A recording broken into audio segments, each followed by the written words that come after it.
ಚಿಕ್ಕಮಗಳೂರಿನ ಭದ್ರಾ ನದಿಯ ದಡದಲ್ಲಿ ನಡು ರಾತ್ರಿಯ ವೇಳೆ ಭಯಂಕರವಾಗಿ ವಾಮಾಚಾರ ನಡೆಸಿ 4 ಕುರಿಗಳನ್ನು ಬಲಿ ಕೊಟ್ಟಿರುವ ಘಟನೆ ನಡೆದಿದೆ.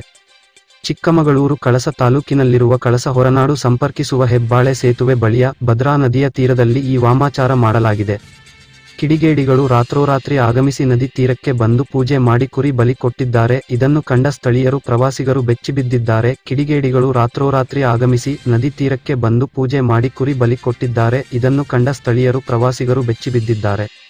ವಾಮಾಚಾರಕ್ಕಾಗಿ ಪೂಜೆ ನಡೆಸಿ ಕುರಿ ಬಲಿ ನೀಡಿರುವ ಶಂಕೆ ವ್ಯಕ್ತವಾಗಿದೆ. ಕಿಡಿಗೇಡಿಗಳು ನದಿ ದಂಡೆಯಲ್ಲಿ ಕುರಿ ಕಡಿದು ನದಿಗೆ ಎಸೆದಿದ್ದಾರೆ. ಭದ್ರಾ ನದಿಯಲ್ಲಿ 4 ಕುರಿಗಳು ತೇಲುತ್ತಿರುವ ಸ್ಥಿತಿಯಲ್ಲಿ ಪತ್ತೆಯಾಗಿವೆ. ಅಲ್ಲದೆ ದಂಡೆಯಲ್ಲಿ ಅರಿಶಿಣ, ಕುಂಕುಮ, ಕೂದಲು, ಉಗುರು, ಮಣ್ಣಿನ ಬೊಂಬೆಗಳು, ರಕ್ತ, ಬಟ್ಟೆ, ಮಡಕೆಗಳು ಪತ್ತೆಯಾಗಿವೆ. ಸ್ಥಳಕ್ಕೆ ಕಳಸ ಪೊಲೀಸರು ಭೇಟಿ ನೀಡಿ ಪರಿಶೀಲನೆ ನಡೆಸಿದ್ದಾರೆ. ಕುರಿಗಳ ಮೃತದೇಹವನ್ನು ಹೊರಕ್ಕೆ ತೆಗೆದಿದ್ದು ವಾಮಾಚಾರ ಮಾಡಿದವರ ಹುಡುಕಾಟ ಆರಂಭಿಸಿದ್ದಾರೆ.